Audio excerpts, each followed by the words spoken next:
Case 6. A war like no other. Early autumn, 1882. In the early autumn of September 1882, Hudson and I invited Sergeant Parlow to take stock of our enterprise and our investigations into the autre.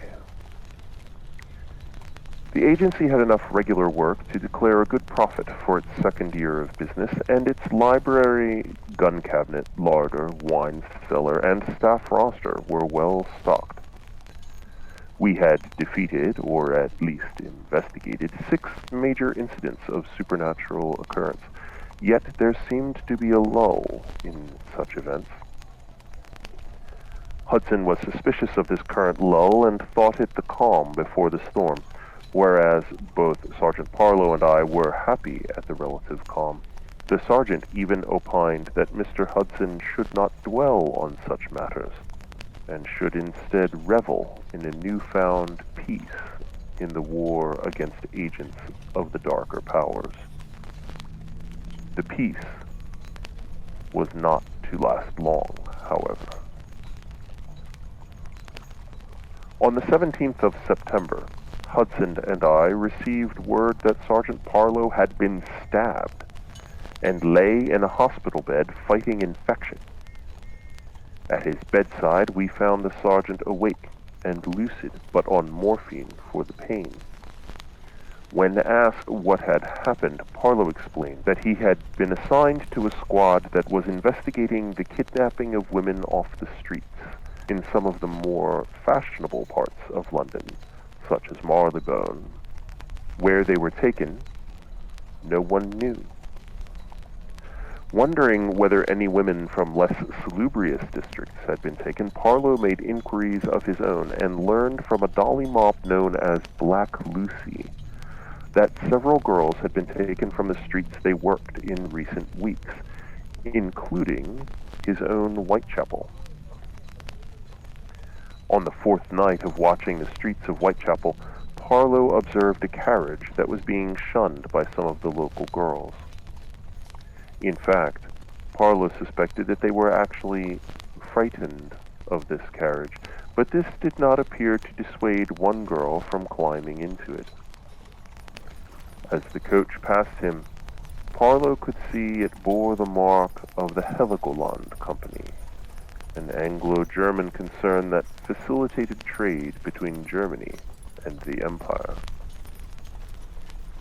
The following day, Black Lucy told Parlow that Amelia, the girl who had boarded the carriage the previous night, had not returned. Knowing that Hudson and I preferred the stranger cases, he chose to investigate this mundane police matter on his own.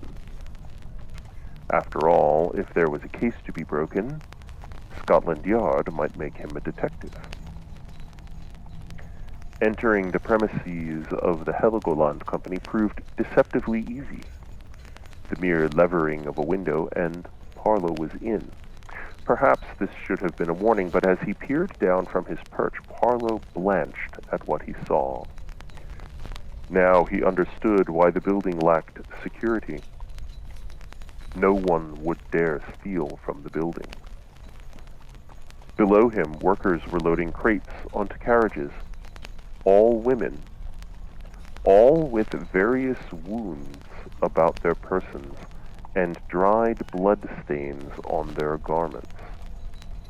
Parlow told Hudson and I that he was convinced that the women were no longer alive, for all of them had a blank look in their eyes, and all of the horses were skittish and restrained by their sullen-faced coachmen.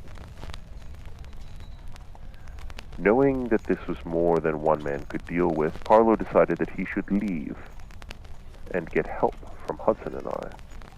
As he turned to leave, Parlow heard a creaking sound above him, and before he could react, a figure leapt from the dark and shoved a blade into the police sergeant's stomach. He could remember little of what happened in the hours afterward, except being chased by someone intent on his murder, and then being found by Black Lucy and her girls, who hid him before taking him to the hospital. Hudson and I left Parlow to recuperate and made preparations to visit the warehouse ourselves. Arming ourselves with rifle and revolver, we boarded Stafford's coach and sped our way to the premises of the Heligol company. Alighting a street away and creeping our way forward, we found that the warehouse had been cleared and seemingly all trace of activity removed. That was, until I noticed the trail of muddy, wet footprints that led down and into the river. Hudson speculated that some of those who were carrying the contents to a nearby vessel might have fallen in and, cursed with undeath, not drowned, but merely walked out, sodden clothes and all. Looking out on the river, we noticed a small steamship making all speed down the Thames as though trying to escape. Surveying the vessel through a spyglass, I confirmed it to be the vessel that we were looking for. The deck was crowded by terrible, lifeless forms which somehow still moved. After looking over the ship himself with the spyglass, Hudson took up his rifle and took aim. The loud crack of a single shot rang out, and for a moment, nothing happened. "You've missed, Hudson," said I. "Have I?" replied Hudson. A few seconds later, the oil lamp that Hudson had shattered spilled its fiery contents onto the crowded deck of the boat. Not enough to cause a serious fire on its own, it nevertheless set alight the hems of the dresses worn by the unliving prostitutes on deck. Even as they burned, they did not move. They just stood there, wreathed in flame and setting fire to the ship they were on.